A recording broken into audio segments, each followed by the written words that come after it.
Honesty, passion, experience. It's Timberwolves Explosion, hosted on the sportstuff.com and also brought to you by the Oddman Media Network. Here are your hosts, Paladino Joey and Marcus the Forecaster.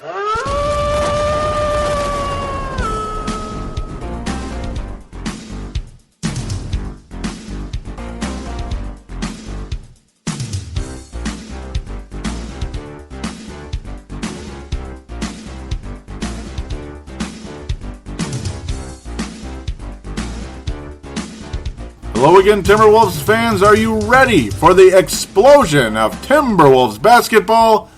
I am your host, Paladino Joey. We are available on the sportstuff.com, which also hosts the great crossover podcast, and of course, the Oddman Media Network, also kind enough to have us on there, which also hosts the wonderful Courtside podcast with Hank McCoy and Vince Germano and BG. So, letting you know about those.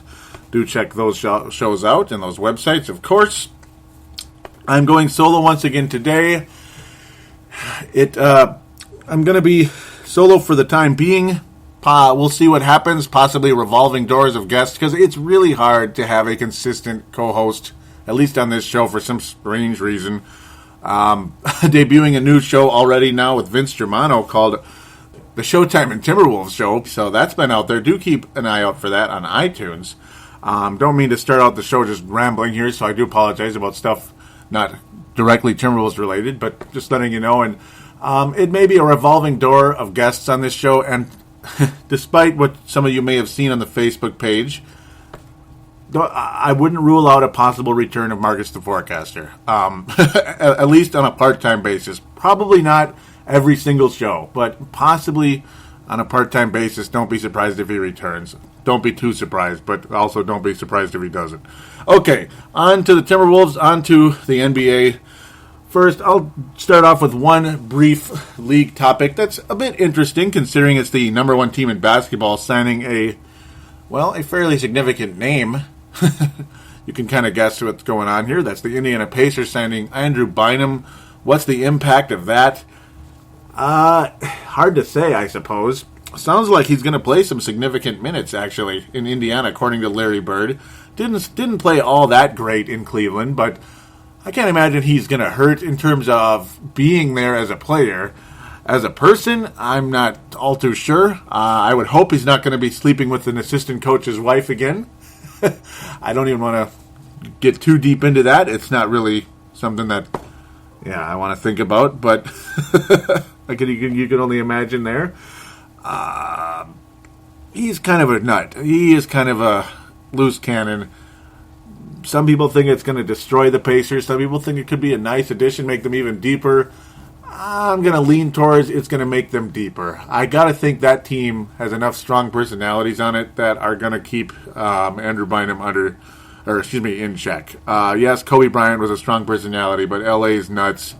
And, Bynum did stay fairly in check, at least with his teammates. Yeah, he was beating up players on the other team, cheap shots and stuff, but not his team, not like stuff going on inside the team, like with Cleveland. That was kind of nuts, what was going on there. I'm just going to leave that alone. Wouldn't be too surprised, actually, if he is a help to that team. We're going to get right into the Timberwolves, though, now. It was I was so happy. I was so positive going into this coming week here, that's now the past. What the hell? It's like, here we go again. I mean, great. Okay, we beat the Pelicans. Yeah, we beat the Pelicans. You got to take care of business there. And it started promising. That's the frustrating part. Only 3 games to review today, of course. You got Minnesota at Chicago, New Orleans at Minnesota. So, yes, there's positive stuff here. The Wolves did take care of business against the Chicago Bulls Monday, January the 27th, 95-86. But Joakim Noah was out because of the flu. So, okay. Yes, it's good to take advantage of that situation, and you have to. You have to take advantage of that situation. I mean, if the Wolves lost the game, it would be kind of frustrating. But nice to see the Wolves win a road game. Kevin Love, pretty dominant overall. Again, not the most exciting game in the world, that's kind of been a trend with the Wolves of late. Nikola Pekovic injured in this particular game. It was his Achilles at the time, then turns out to be bursitis in his ankle. So much for the 82, Mr. Pekovic. So that's been the deal with him now. Ronny Turiaf extended minutes and played very good in the game. Played almost 33 minutes, managed to get 14 points, 3 blocks, 7 rebounds. Nice energy off the bench. Off the bench, and ultimately kind of like as the main guy.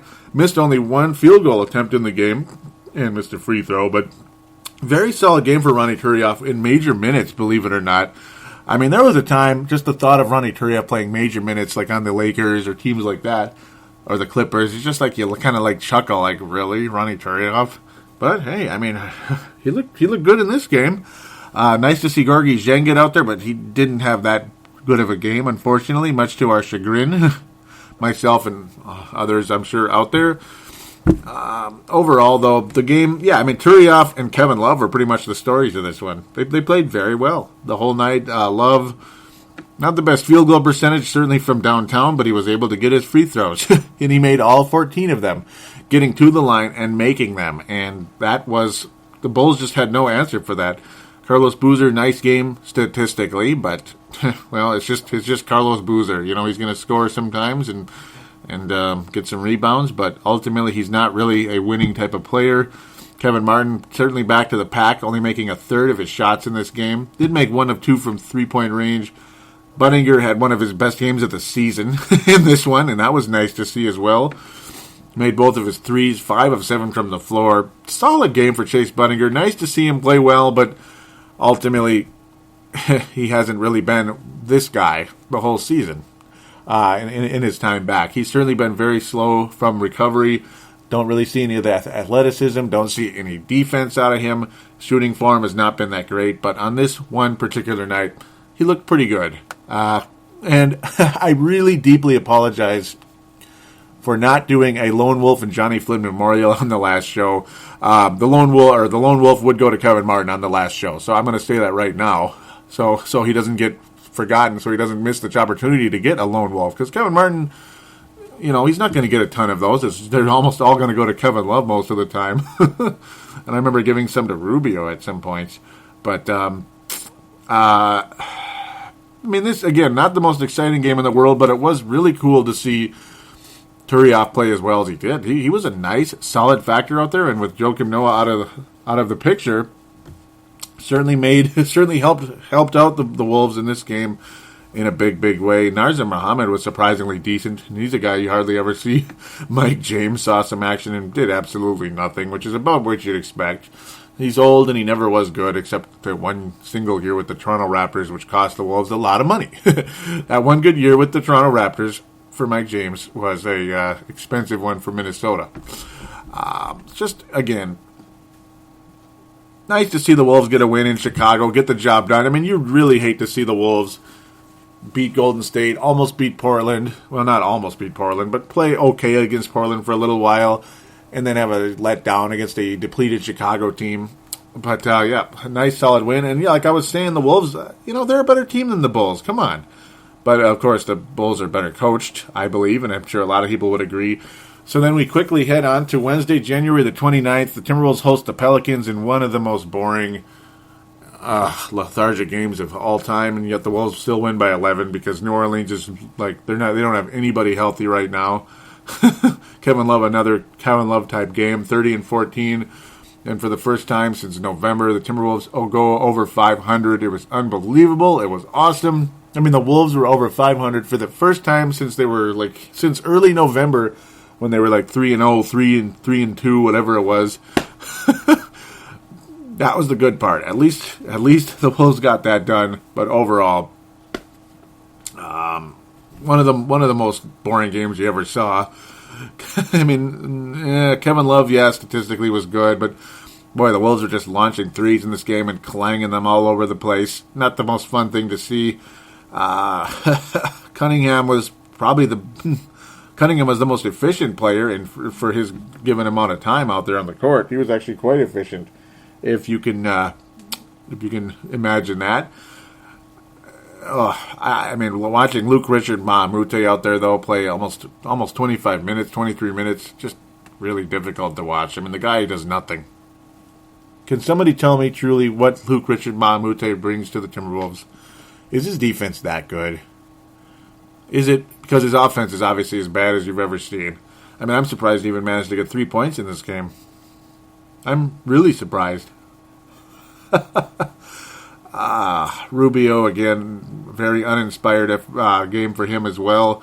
And yes, he tries hard, but at the same time, he's not he's not really playing up to his potential at this point in time. And I'm going to definitely get into something with Rick Adelman here in the next game. I mean, it's like these 2 games with Chicago and New Orleans, yeah, I mean, they were fun in terms of, like, we won, but they weren't fun to watch, and it's like I don't really have all that much to say about them other than the Wolves just played good enough to win, Kevin Martin made a decent amount of shots, got his 18 points. Love, again, with his 30. Corey Brewer did a whole lot of nothing in the game. It just was a lethargic night.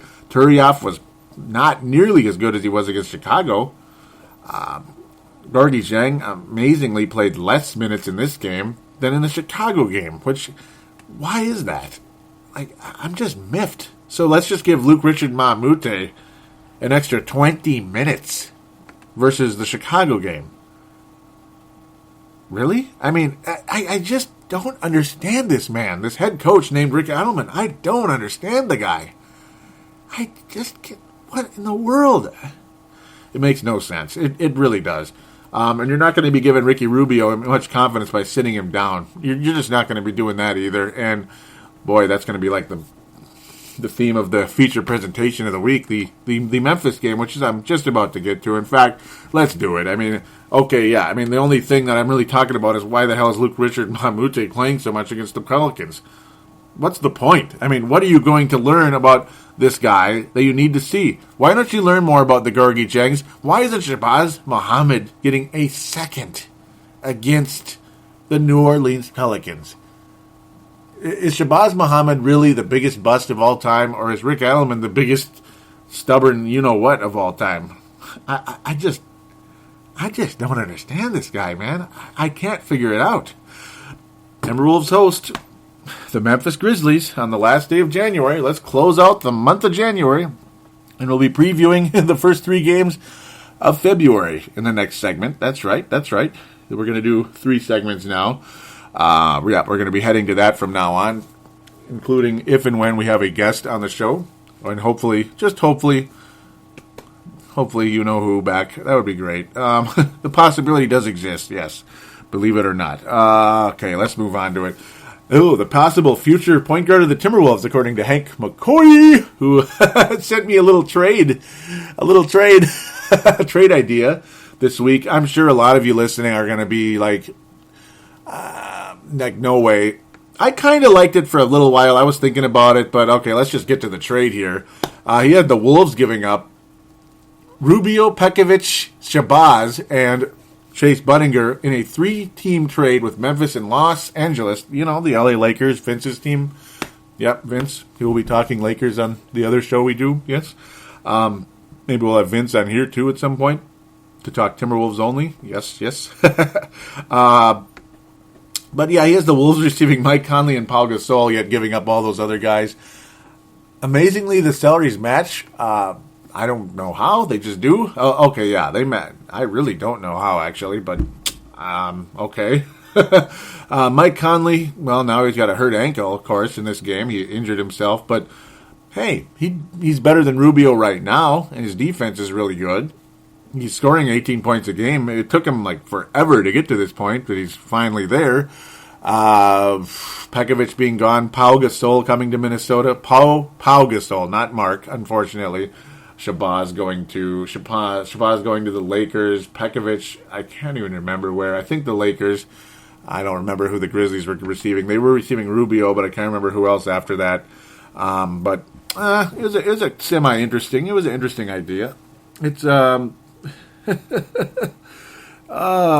was an interesting trade idea. Yes. Let's see. I believe it's in here somewhere. No, that's the wrong one. Oh, well, it was there. Okay, so we do have. I just hate how long these take. It is Budinger and Rubio going to Memphis. So they'd be giving up Mike Conley for Budinger and Rubio, I suppose. Oh, and Cunningham. Oh, my God. So we're giving up 5 players? Jeez. No, that is 4. Yeah, 5 players. Oh, my God. Cunningham would also be going to L.A. That's a lot. That's kind of a lot. That's a big-ass trade, too. That's 7 people. Oh, well. Interesting idea, but obviously probably not something the Timberwolves are even... I can't even imagine them even doing... I can't imagine them trading Rubio away right now, and I don't think they'd trade Peck either. I can't see Flip Saunders getting that quote-unquote creative and making that big of making that big and wild of a trade. So regardless if it's good or not, I don't see the Wolves doing it. So let's just get back to the actual Memphis game itself. It sucked. It just sucked. That's about all there is to it. And the Grizzlies suddenly are remembering how to play. They weren't doing well. They were well behind the Timberwolves. Now they're ahead of the Wolves. They've won 10 out of 11. Yes, Conley got hurt.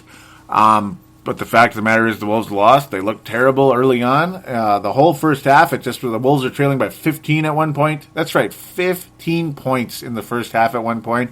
And then, oh my God, what a roaring charge the Wolves had in that third quarter. Kevin Love went all over the place. Great quarter, played wonderfully. Rubio was playing pretty solid in this game. That's the whole point that I'm getting to right now. Ricky Rubio, yeah, his shooting wasn't good, but he was making nice assists. Yeah, he's turning the ball over, but he was getting the ball to people. They were scoring on the pass. They were getting a job. They were in a flow. They were playing well.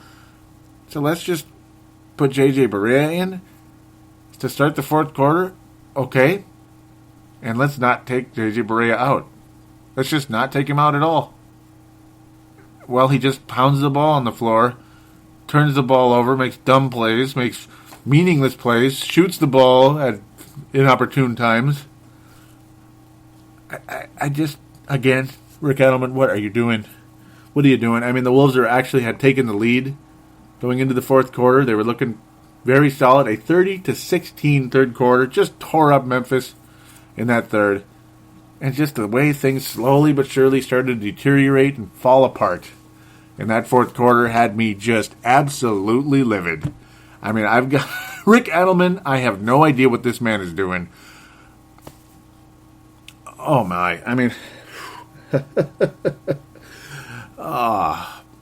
Adelman, what are you doing?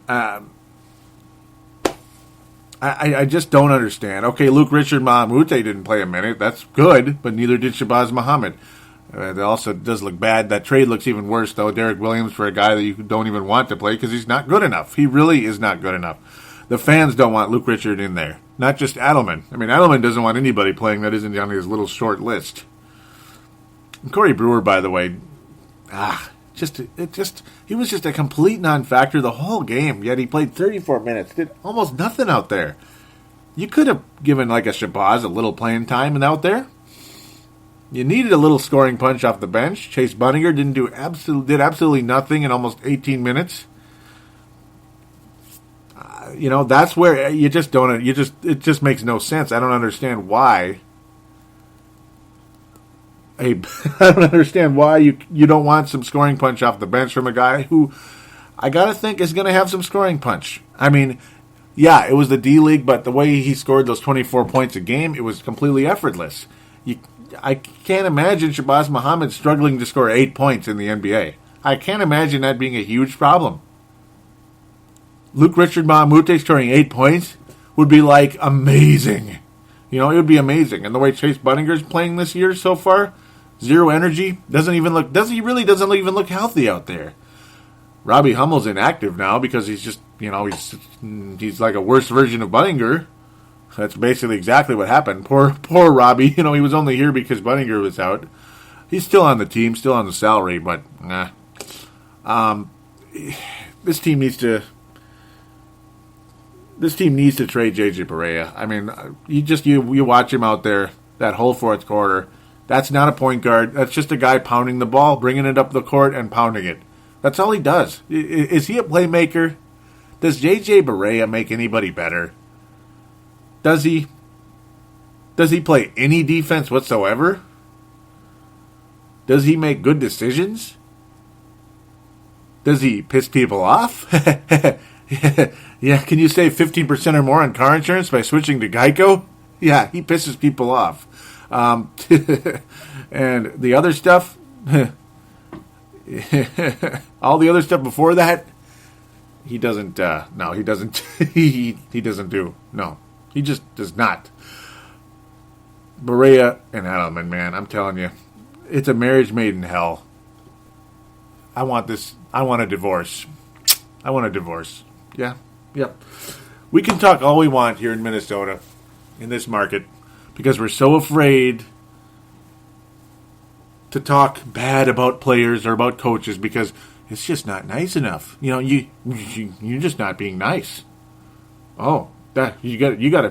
Why are you being so hard on them? Why? Well, because they're not doing what they're not doing what you expected. You have to have some expectations, right? I mean, I've had people get pissed off at me for getting mad at the team in the past. Well, what'd you think? They're going to make the playoffs? Well, I expected more than I was seeing. You know, I mean, flat out not even trying was one thing in the past. Now it's like flat out underachieving. And it's having the wrong players in the games at the wrong time. A Berea out there in the third quarter for a little while, maybe some of the second, okay. But the entire fourth quarter, are you serious? Really? Are you serious? Is that a winning formula in this league? Is it? Is having zero scoring punch off the bench and not even experimenting with somebody that just might be that guy to at least be some kind of a spark plug off the bench? I'm not saying start him. At least something of a spark plug off the bench. Is he that worthless? I mean, I don't know. I just I don't think he's that worthless. And I just love hearing, oh, Rick Adelman really likes him. Rick Adelman really likes Gorgie Zhang and Shabazz Muhammad. Just really likes him. Then play him! If you like him, then play him! For God's sakes! So it's just, yeah, when you hear that stuff, what does that even mean? What does it mean that you like somebody but you don't even play him? It means it makes no sense. Is he really learning by rotting on the bench? Are we winning games by having a pounder out there on the floor, running our offense the entire fourth quarter in a close game at home that you need to win if you're even semi-serious about trying to make the postseason? Since you're such a win-now guy, you're going to leave J.J. Barea out there. That's win-now? Is it really? I don't care if Rubio was turning the ball over a little bit. He was making people better. Barea does not make people better. And now, since you've all been naughty, we still have one more game to review. That's right, one more. So Saturday, February the 1st, the Minnesota Timberwolves head to Atlanta, and they do what they always do. The Timberwolves never win in Atlanta, regardless of when we're good or when we're bad. So as I predicted, the Timberwolves do lose to the Atlanta Hawks, 120 to 113, in a fairly entertaining game. I mean, Kevin Love had a great game. He had an awesome game, a 43-point game, but the third quarter did the Timberwolves in. They were playing pretty good for a while there. Looked promising with the lead at the half, but then the second half, just the floodgates opened, and the frustration took over again for all of us Timberwolves fans that love this team and want to see them succeed and would like to see them win a game on the road and like to see them win many games on the road. Ricky Rubio picked up where he left off and played. He didn't score, but he was making nice passes, setting people up. Ricky Rubio has been improving, at least in that area. Barea, amazingly, with almost the exact same box score with 12 points, 4 assists as the Memphis game, which is funny. I'm actually stunned that Barea scored 12 points in that Memphis game, but I suppose when you're hogging the ball as much as he does, he's just going to score by default. Really, only Kevin Love shot well. Well, Brewer shot well, but only attempted 7 shots. Love did shoot very well, though, in this game, but ultimately it was him getting to the free throw line is why he was able to build up his numbers to 43 points, and really, really unbelievable game for Kevin Love, who is, of course, a Western Conference All-Star starter, a well-deserved one. A near 40-20 game for Kevin Love. Oh, if he could have got one more rebound. Remember all those 30-20s he was getting a couple years ago when Rick Adelman first took over as head coach and Kevin Love was becoming like an all-star starter type of talent. Boy, I mean, Love just keeps getting better and better every year when he's not injured. But the third quarter was just absolutely terrible. It was so frustrating to watch. Just one turnover after another, one bad shot after another, and Atlanta was making everything in the book, and it was driving me nuts, and I'm sure it was driving a lot of you nuts as well out there. Rubio, though, did have 11 assists and 5 steals, 3 turnovers, unfortunately. Turioff was borderline awful in this game, except for, he had the turnovers, but he did have 5 blocks, so I can't say he was terrible. The blocks were really good, but overall, offensively, the guy is just a non-factor, and he can really frustrate you when he loses the ball. Bad passes, can't hang on to the ball. He just is what he is. He's like an 11th or 12th guy, but Rick Adelman sees him as a type of guy who should get major minutes, even when Pekovic is healthy. And how many minutes did Gorgui Dieng play? No Pekovic? No problem. No Dieng. Really? No Pekovic? No Dieng. Really, Adelman? Really? Really? So let's put Dante Cunningham at center. And let's give Luke Richard his 10 minutes again. Let's just put him out there. And what did he do? What did he do? You're gonna have to fill me in on that, guys. You're really gonna have to. But Atlanta's undermanned at the center position because no Al Horford, who's really not a full-blown center anyway. He's a power forward center. And, I mean, Gustavo Ayan, really? Gustavo Ayan, and you can't take advantage of that? And yes, I know, the Timberwolves never win in Atlanta. And, of course, Atlanta outshot the Timberwolves pretty big time in this one. 46% from the floor, 4. Well, actually, the shooting wasn't as bad as it was just the overall execution. I shouldn't even say the shooting. It was the execution, and it felt like Atlanta was on fire because of that third quarter. They were just blowing past us, getting around us. Really, the Wolves put up virtually no defense in this game. Kind of similar to Golden State game, actually. It's just Atlanta's not as prolific offensively as Golden State. And the Wolves were certainly not as good against Atlanta as they were against Golden State. Certainly not as clutch in any way, shape, or form. Atlanta had five players in double figures and 3 others very close to it. It's just a nice overall team effort by Atlanta and a overall not very good team effort by the Minnesota Timberwolves. 4 players in double figures, if you can believe it, but other than that, it's just not a good game for the Wolves in the grand scheme of things. They gave us some hope. They gave us some hope in that with a solid first half, but again, the third quarter, kind of old school, like in the Kurt Rambis days. Forgive me for mentioning that name. The third quarter did the Wolves in a big, ugly way. But Kevin Love really, he's going to earn the Lone Wolf Award once again. Without a doubt, Kevin Love, an overall great week. 30 points in pretty much every game, 43-point game against Atlanta. He gave the Wolves what they needed, but overall the team itself didn't do the job. And Pekovic missing in this game didn't help. I got to think he would have been. He would have given the Wolves that extra scoring punch against a definitely weak front line of the Atlanta Hawks. I mean, really, the Wolves should have won this game when you think about it without Al Horford. It's just like you go into Atlanta, it's almost like a mental thing. Every time the Wolves go into Atlanta, it's just another loss, and it's been going on for like 25 years. It's ridiculous. It's just, again, it is what it is. So, yes, Kevin Love, Lone Wolf Award winner. I'm going to give the Johnny Flynn Memorial, Johnny Flynn Award, Johnny Flynn, just the worst player of the week. Let's just call him that. I'm going to give it to Corey Brewer. He had a solid game against Atlanta, but overall, very unproductive week. Not what you need out of your starting small forward who's getting major minutes. Playing 35 minutes, 25 minutes, 35 minutes, 30 minutes, 32 minutes, whatever it is. He's getting major minutes and doing almost nothing. Luke Richard Mamuta is such a non-factor. I can't give him the Johnny Flynn Memorial because he's just such a non-factor. It's just like, screw it.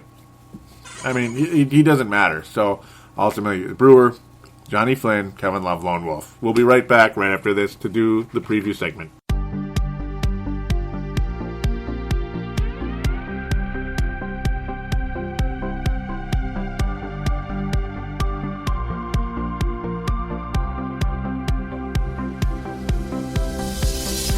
shop on Amazon? Did you know that you can support this podcast just by doing your normal shopping on Amazon? It's really easy to do. Just go to thesportstuff.com and click on one of the many Amazon pictures. Do your normal shopping, and Amazon sees that we referred you, and they give us a percentage. We'd like to thank you in advance for supporting thesportstuff.com, and please use our Amazon link. Now enjoy the rest of the show. We are going round like Saturn's ring. Too busy to sit in front of a computer? Simply download Timberwolves Explosion on iTunes for Apple devices. For Android, download the Double Twist app. And for Windows and BlackBerry phones, simply find us in the store. And now, back to Paladino Joey and Marcus the Forecaster.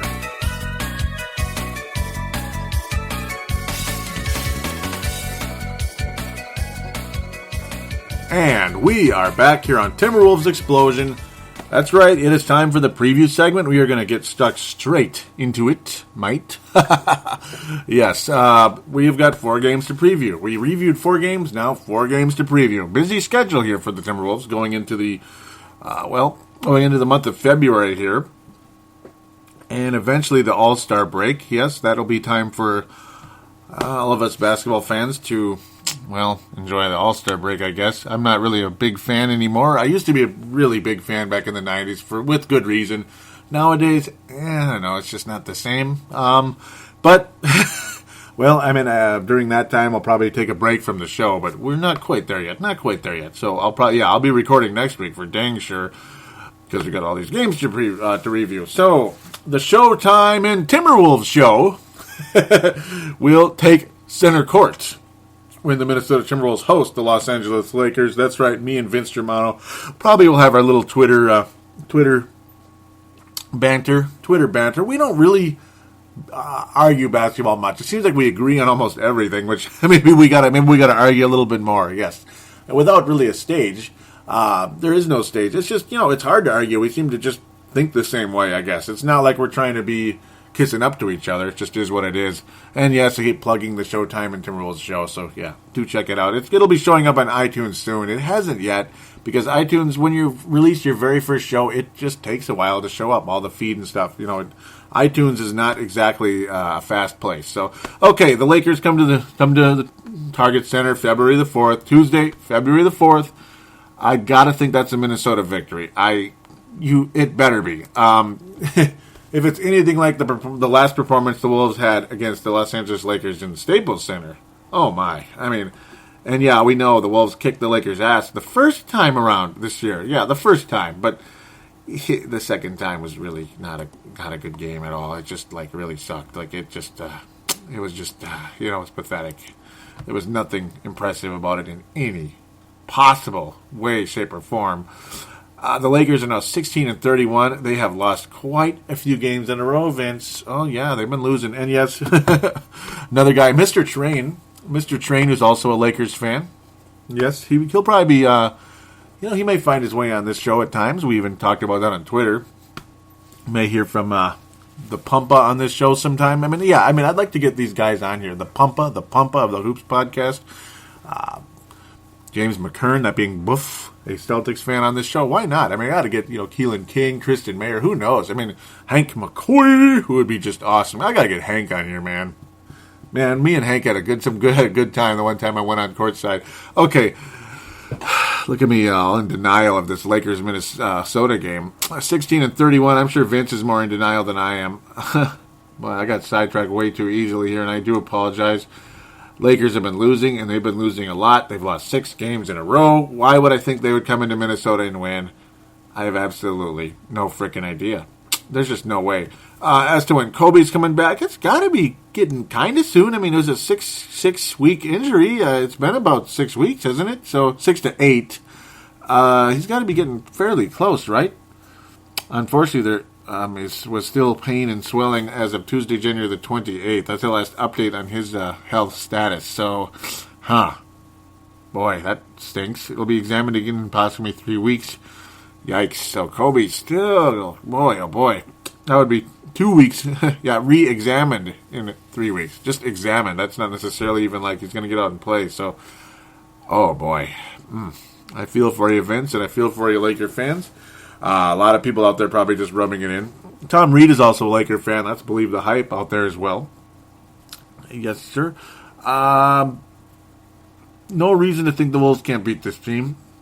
Yeah, they've been a pain in the butt in the past. Okay, Pau Gasol he's leading the team in scoring, averaging 17 points a game. Really not, he's not bad or anything, but I don't really see him as the same player that he was once upon a time. Steve Blake has been the starting point guard for the LA Lakers. I'm not a big fan. He'll get his assists, he'll hit his threes, but he's an average player. He's an average player. He's better than Luke Ridnour, but still, that's really all there is to say about that. Wesley Johnson is one of those guys. He occasionally has a good night, and of course he had a nice night against the Wolves back in November when they beat the living, you know what? Or it was December. He beat the living, you know what, out of the Wolves.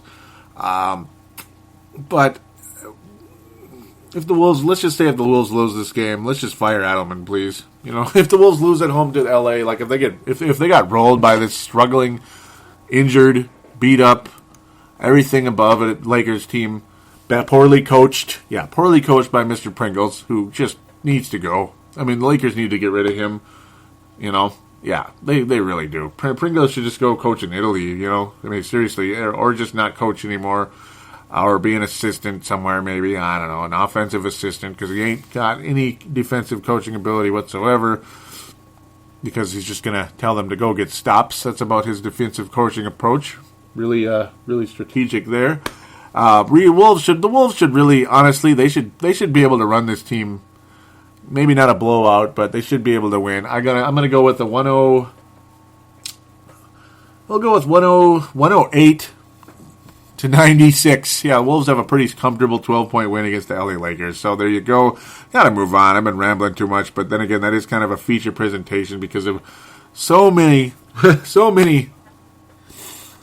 listeners of this show who actually happen to be podcasters as well are Lakers fans. So it's like I tend to get a little bit extra in me when I talk Lakers. Minnesota heading to Oklahoma City. That's the Oklahoma City, the OKC.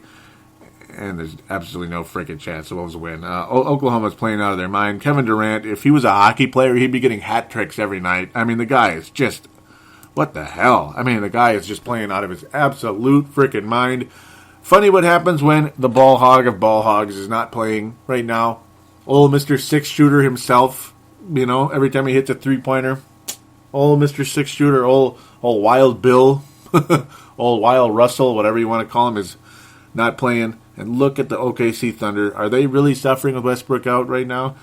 Not so much. And I know a lot of people might be like, Joey, you are a complete moron. Are you kidding me? You think Oklahoma's better without Westbrook? In some aspects, yes. I think the offense flows better.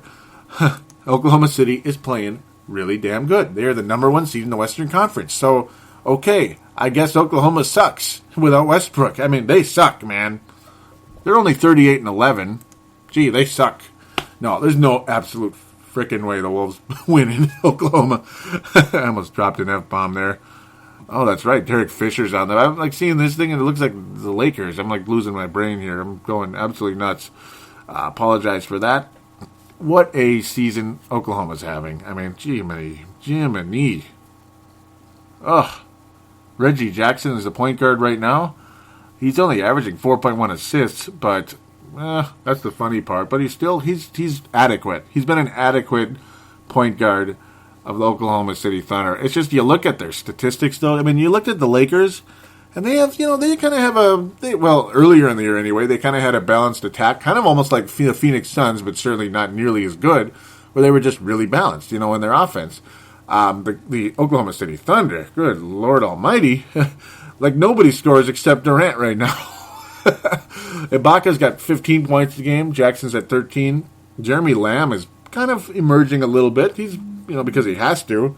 He's been playing a little better, with averaging about 10 points a game off the bench. But, I mean, Kevin Durant, he might score I don't know. I mean, unless Corey Brewer plays really damn good defense on him, and it might not matter. Don't be surprised if Kevin Durant scores 40 points against the Wolves in this game. I hate to say it, but I got to be honest. I think Kevin Love, though, also flirts with the big 4-0 in this game. I think Kevin Durant and Kevin Love have one of those can you top this type of games, but I think Oklahoma City wins and wins convincingly. 113-100, Oklahoma. Winners in OKC. Moving right along. And they are going to win the Western Conference like I predicted. Not because I'm a fan, but because I had that feeling, and I'm going to be right, guys. I am going to be right. I don't think there's any doubt about it. As we desperately try to move along in the schedule here. Way too many hoops to jump, and I don't know why. It's just I just love these things sometimes. We are then head to Nolans. Yes, sir. Get that lemon in that tomato juice. Put the Worcestershire sauce in there as well. Add some peppers and some shrimp. All right, it's time to head to New Orleans. It's Mardi Gras time. Okay, I'm just kidding. February 7th, Friday. Should be a fun one. Wolves win. New Orleans is depleted. They're injured. They're not very good anyway. But when healthy, they're okay. I shouldn't say it. When healthy, they have some talented guys. I mean, I love Drew Holiday. Still not a big fan of Anthony Davis, if you can believe it. I'm still not a big fan. I don't like the whole unibrow bit very much. They have Greg Steamsma. Oh, the statue. He's the statue because he's so stiff looking. I mean, whatever. Anthony Davis, I shouldn't even say I'm not a big fan because he has really emerged versus last season. I mean, he looks good out there. Amazingly, Josh Childress has played 4 games for them this year. I just thought that was interesting to see. Ryan Anderson's having a hell of a year, but of course he's out. He was having a hell of a year. was, yes. Wolves should win this game, though, with all the injuries and such. Anthony Davis has been out for a while. Drew Holiday's been missed time. I mean, it's been a big frustration. Eric Gordon is one of those in and out guys, though. He's actually been playing most of the year. I think the Wolves can win this one. Hopefully they play with a more inspired effort than they did at home, though. I mean, the Wolves need to be more aggressive. They need to play with a little more urgency. I mean, this is a game you need to win. You need to win this game. I'm going to say the Wolves do. We're going to go with, I should probably bring the numbers down, 95-86. Timberwolves win in Nolans. That'll be nice. So a 2-1 record so far as we gradually try to approach this 4th game here, which will be against the Portland Trail Blazers. Not the Blazers again. Oh, man. And you know what's funny with the Blazers, though? It seems like every time Minnesota plays Portland this year, one of the two teams had played the previous night, and that team got their butts kicked. Unfortunately, that's the Timberwolves this time around.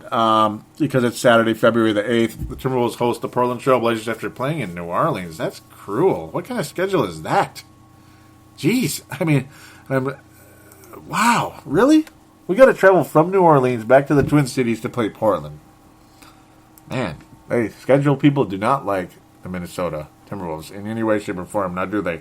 I'm trying to make a quick catch-up here to see if Portland... And they also have to play the Indiana Pacers on Friday night. So I guess there's a little bit of evening out. That might spell a Minnesota victory, actually, because they're playing the freaking Pacers, which a lot of Blazers fans will tell you that could have been and should have been the 2000 NBA Finals. Yes. Scottie Pippen and Rasheed Wallace and such leading the way against the Reggie Miller, Ron Artest group. Yes, not Ron Artest. Not Ron Artest. Mark Jackson. Ron Artest wasn't there yet. Mark Jackson and such back in 2000. They thought they could have beat the Lakers and gone, but boy, Portland. They have a kind of a brutal little schedule there. They have to play in Indiana and then travel to Minnesota the next night. I'm gonna pick Portland. I don't want to, but I'm gonna because since both teams are playing back to back, Portland's a better team. I have to pick the Blazers. They've always been a pain in the butt to the Wolves, even though we kicked the crap out of them once this year. But this time it's evened out. Portland wins in an even field, even though it's a home game for the Wolves. Portland beats the Wolves at Minnesota and at Portland. So I'm going to go with another pretty high-scoring game here because it always is with Portland and Minnesota, just like Golden State. This one will be 115 to 104. Minnesota will make it interesting for a while, but Portland will pull away. So Unfortunately, the Timberwolves go with a 500 week, which should put them, I believe, a game under 500. Yeah, that sucks. So we'll be right back under 500 again. Yay. We'll be above it for a little while, or we'll be at it. We'll be at it. We'll be teased. We will be floating around the 500 range. Actually, we will be above it because we will play the Pelicans and the and the Lakers. So we'll be back above it and we'll be back below it. So classic Timberwolves tease. The tease is on yet again. All right, we'll be right back after this for a little fan interaction on Facebook and Twitter. Contact us and support Timberwolves Explosion by liking us on Facebook and following @WolvesExplosion on Twitter. Don't forget to call into our phone lines at 209-736-7877. That's 209-736-7877. And we are back here on Timberwolves Explosion. It is the final segment. That means it is time to hear from you out there. The fan interaction. No calls today. Would like to get some calls, guys. So do get into that phone line, please. That you heard before. I'll say it one more time just to continue to encourage you. 209-736-7877. That's 209-736-7877. Do listen to Big Voice Joe. And hop on those contact details, guys. Yes, sir. All right. To the Facebook page. If it still exists. If it still exists. Yes, it still exists. Okay. Yeah, it does. It very much does, actually. I do appreciate your guys' interaction yet again. I believe yes, here we go, the oldest one. I had to bring this up because I was a little bit annoyed by it. And please don't take offense to this out there, because it's not, there's no reason to take offense to this as far as I'm concerned. It just is what it is. It's weird. I was talking about how I got an alert because there's the ESPN app, right? I guess they call it Sports Center now. Before it was called Score Center. Now it's Sports Center. Ooh, ever heard of that? I was saying how I had just gotten an alert on my ESPN telling me, now this is the application for Android or Apple or BlackBerry and Windows, I'm sure, telling me that Jason Collins says he's ready to play. He's staying in shape if someone calls. It's like, Jason Collins, we really need to hear about that? Oh, that's right, because he's the guy that came out of the closet. So we all better know that Jason Collins is okay, is ready to play. Jason Collins was never a good player. Just because he came out of the closet, now we all got to, make him front page news? Why? I mean, really, why? I mean, why are we glorifying people because of that? I don't know. I mean, and again, don't take offense to it. It's just, there's no need to glorify them. It's just, he's not a good basketball player. I mean, he's just not good. So that's what should matter at this point in time. Not that really anybody should be necessarily glorified at all, I mean, anyway, per se. But I'm just saying, it's just bizarre. Okay, Tanae Brown out of New Zealand saying people have tried to become so politically correct, exactly, that they now put anyone who's different on a pedestal. It's ridiculous. Just treat him like everyone else. Yes, put everyone different on a pedestal. I really appreciate that comment, Tanae. That's gold star material right there. Kaylin Woods saying, I agree with you. I just think it was the timing of his announcement and the fact his contract was up. This has put him up for NBA media. Yeah. He says, to be honest, a mediocre NBA big who gets minimum salary. Yeah, I mean, it's just really, though. Yeah. Stu Benson saying, with all due respect, Jason Collins hasn't had a relevant contribution since those Nets Eastern Conference Finals teams. Weird alert. Yeah, that's another really, really good statement there, Stu. I agree with that. Dan May was going to say, is he actually any good? I can't remember seeing him do anything other than coming into foul shack, get dunked on, or foul. Can he even shoot? No, he can't shoot, and all the other stuff is very, very true there, Dan. Very, very true. Really, really appreciate the response there, guys, and good stuff. I mean, it's nice to be agreed with on that. And no, you don't have to agree with me. I would just say, but still, really good thoughts that you were added to the conversation there, all of you. Tanae, though, that was super cool. I like what he had to say there. And I'm not necessarily picking favorites. I'm just saying, it was good stuff.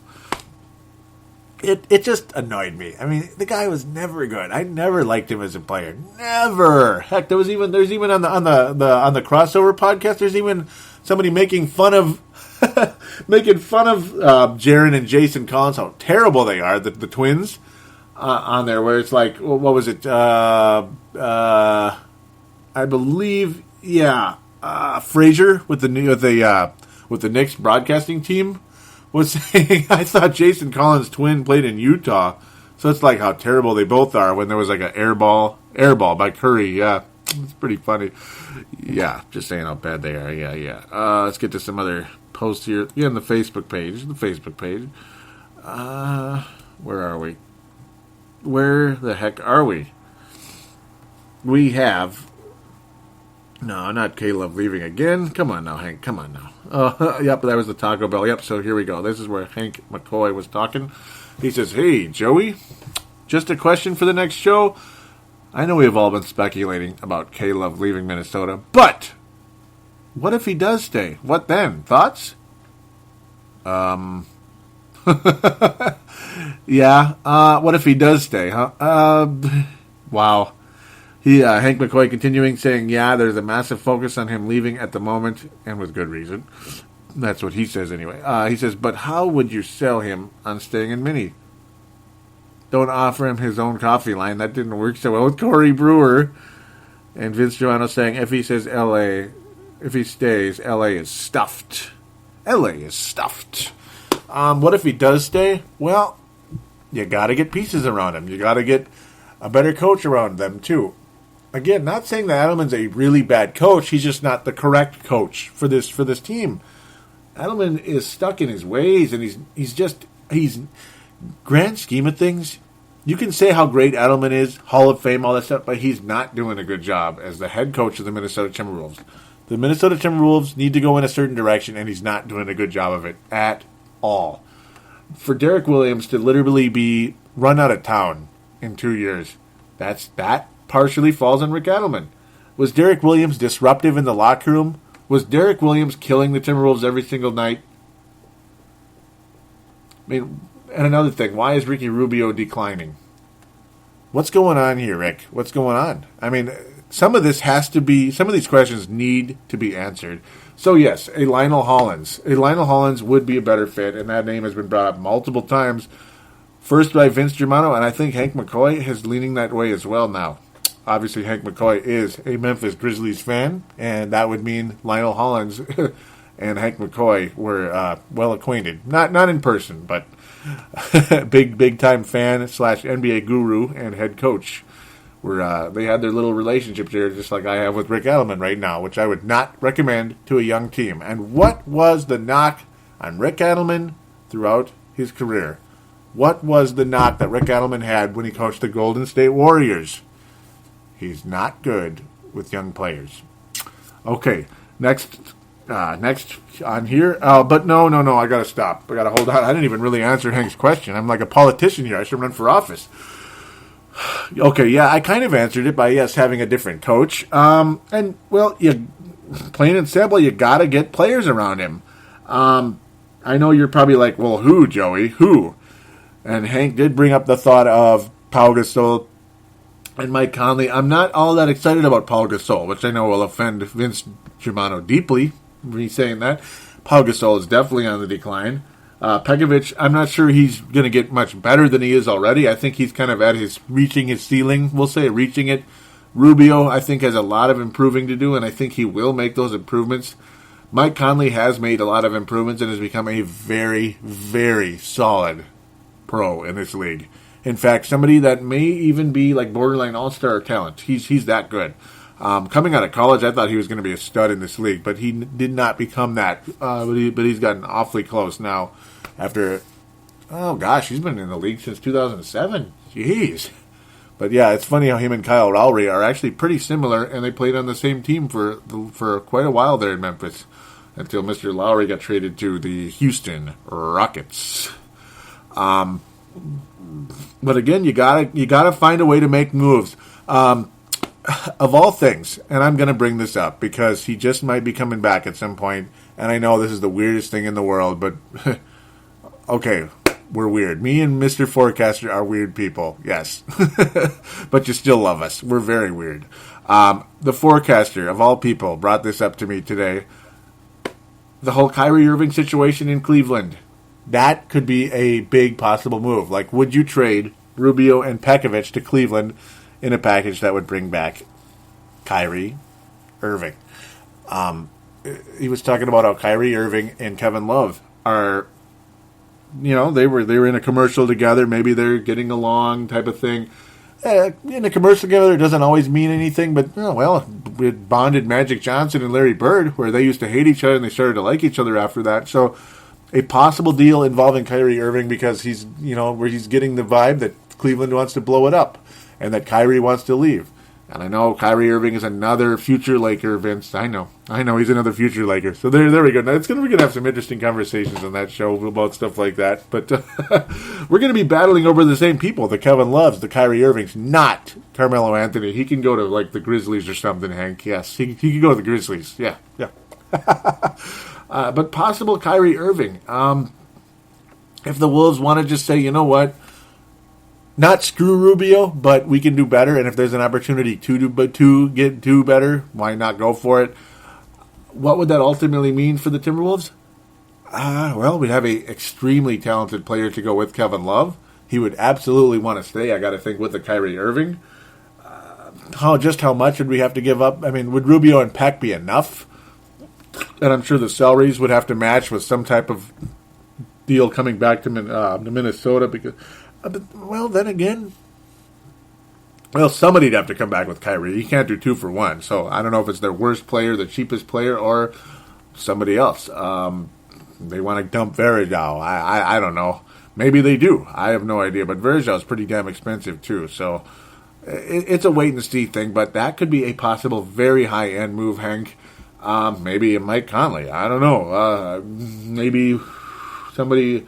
Maybe it's Gary Neal. There it is. That'll keep Kevin Love for sure. When the Timberwolves trade J.J. Barea for Gary Neal, that's going to keep Kevin Love. No, that might be a small, tiny little building block to keeping him, though, because I can't imagine J.J. Barea has Kevin Love wanting to stay in Minnesota. Though I do think Kevin Love does want to stay in Minnesota. Again, the topics I've been saying the past couple weeks here, the past week is when Kevin Love had that video after the All-Star, after learning he was an All-Star starter, thanking the fans and all that stuff. Just the way he did it, it sounded like he is happy here and wants to stay, ultimately, and that he will stay. That's the vibe I got. It's just a hunch. It's just a feeling, a gut feeling. I've been a fan of the NBA and of this franchise for many, many years. And I got the vibe that Wally Szczerbiak wanted to stay. When a lot of people kept thinking, he wants to go back to the Knicks. He wants to go to New York and play for the Knicks. Whatever. He's going to leave. But what happened? Wally Szczerbiak stayed. And I had that hunch on him years ago. And ladies and gentlemen of the jury, I still have the same hunch that Kevin Love that will ultimately stay in Minnesota. And if I'm wrong, I'm wrong. Go ahead, Mr. GM that believes everybody knows he wants to go to LA. I think part of him does, but ultimately I don't think he will. Now I will continue to move on here. Pardon me. That got drawn out, but that's Hank McCoy, man. Like I said, that's why he's such a damn good host, because look what he does. Hank McCoy is the best, and I need to get going. I need to get better at asking questions, but then again, I kind of do ask questions, don't I? As I talk, but I need to actually put them in writing too at times, don't I? On other people's shows. Yeah, I need to do some questions as well. Tanay said, nice win today. This was against the Bulls. As soon as I saw Noah was out, I was fairly confident we'd be back to 500. Yep, and I was the same, Tanay. He says, hopefully Peck isn't out for too long, though. Also, how many more games do we have to see Those T-shirt uniforms, I'd rather much see them do a throwback. Oh, my goodness, another gold star. Yeah, you are going to win the gold star today. There's no doubt. You're like the king right there, even though Hank is going to get at least a silver star for that question. That was, like, freaking awesome. But some cool stuff by Tanae. Vince Germano saying Turriot filled in nicely for Peck. That was the Bulls game. Hopefully he can keep it up if Peck is out for a while, and hopefully Zheng will get minutes too. Yes, sir.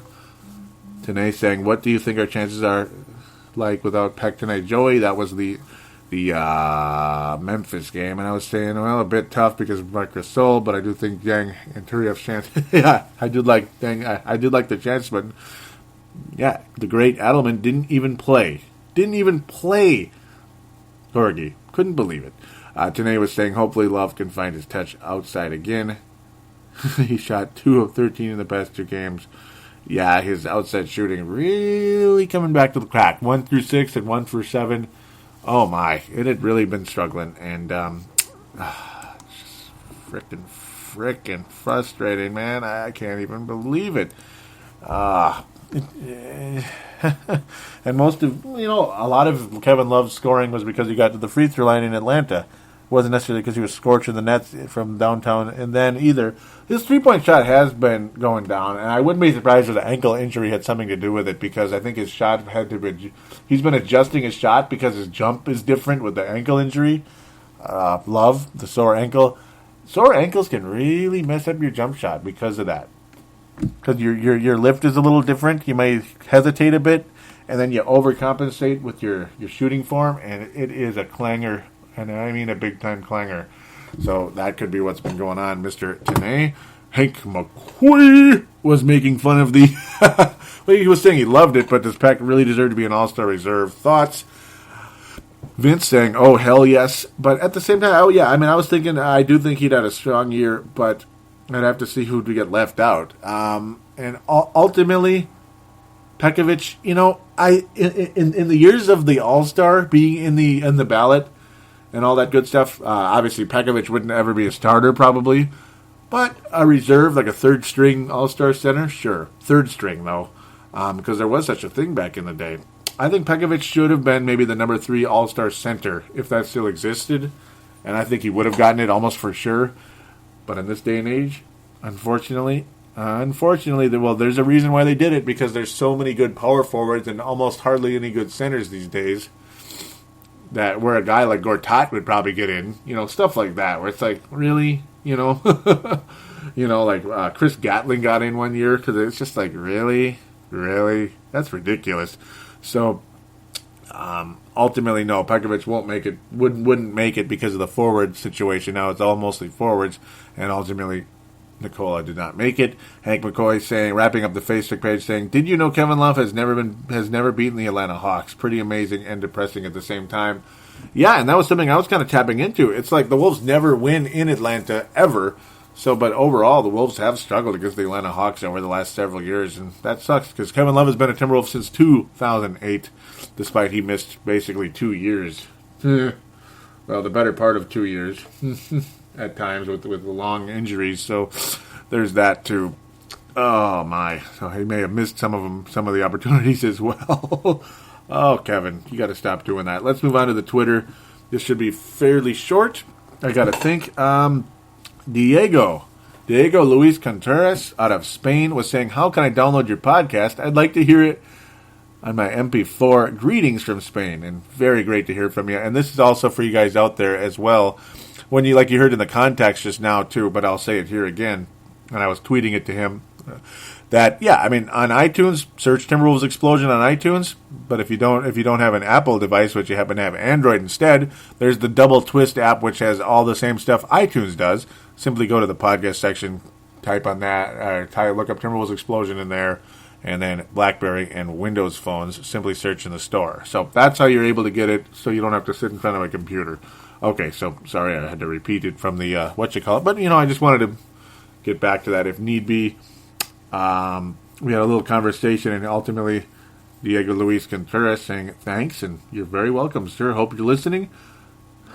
Tom Gorgon saying that I need a co-host. Yep, because of what the situation was going on.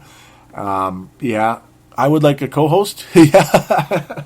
And hopefully maybe he'll come back. We'll see. But ultimately, I'm not going to focus on him being full-time. I'm going to do what I can because he has a hard time keeping up with the schedule of the show. It's easier for me because I'm here. He's not here, if you know what I mean. So that's one thing I got to understand as well. Some people are it's just easier for them to make a commitment than others. So he may be an occasional co-host, and I will, as I said, do the revolving door, which Mr. Train has made a suggestion of here. He says, your best option for a co-host would be a revolving door. People mix it up each episode with the co-host. Yes, sir. He said, throw it to the people and mix it up. You're a good enough host to manage a new co-host each week, and thank you for that. And I really appreciate that. I think I can, too. I even offered Mr. Train as as one of those guys as well, possible revolving door member. He would say, yeah, I'd be happy to. I need to brush up on the T-Wolves knowledge a little, but I can bluff my way through anything, too. I probably shouldn't have read that last part out loud. I'm sorry about that.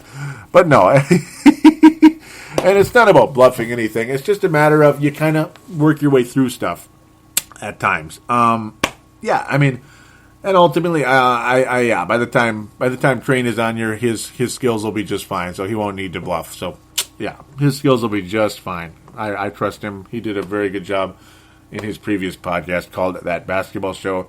Tom Reeds was saying, keep up the great work, and I appreciate that. Sad to hear about how Marcus isn't going to be full-time. He was also saying he's 100% positive that you'll be able to keep the show trucking along still. Thank you for that, and I hope so as well. Silverstream Trent B saying, you listened to some more of your podcast things, and they were great. Keep up the good work. Thank you for that. I really appreciate it. A couple more. Let's see. I was making fun of... not making fun of. I was talking about how Adelman, let the word be known, Rick Adelman needs to go. That got a couple favorites. And Ira Brooker saying, sad but true. Mm-hmm. Brent Donahue also saying, I agree about that. And me and Silverstream got in a little conversation. She was also asking how she can help. And yeah, it's just letting you know, how she can help the show and all that stuff. Yeah, I mean, really what you can do is tell a friend, retweet the show. Say if you have a Twitter account out there, you just follow me at Wolves Explosion. Retweet it when I mention the new show is out. Retweet it. That's a way you can help. You can rate us on iTunes. I'd really, really appreciate that if you rate me on iTunes, and I will be kind enough to shout out to you on the next show after you give us that rating on iTunes. Again, tell your friends as well. Like the show on Facebook. All that kind of ways you can help out. Those are ways you can help. So I really appreciate it. I appreciate all of you, and some of you out there that may have time and they may have a little bit of a radio skill and know the Wolves very well. Maybe you can join me sometimes. And my schedule isn't too easy either. So again, that doesn't help matters for myself or the forecaster either. I don't, none of us have the easiest schedules in the world. So I wish I just worked 9 to 5. That'd be so much better. I just record in the evenings right after work. Or not right after, but like maybe 8 o'clock after work or something. Be so nice. Oh, to dream. All right. So with that, we are going to wrap up the show. Thank you for those of you that have interacted. Some of you out there that have been listening for a while that haven't joined, please do join. But I do thank you for listening, and hope you will tell a friend or 2 or 40 about the show and hop on board. Give you a 100% thank you, and hopefully the Timberwolves can do better than a 500 week. But as of right now, that's what I see. I call it as I see it. We'll see if the Wolves can overachieve this week.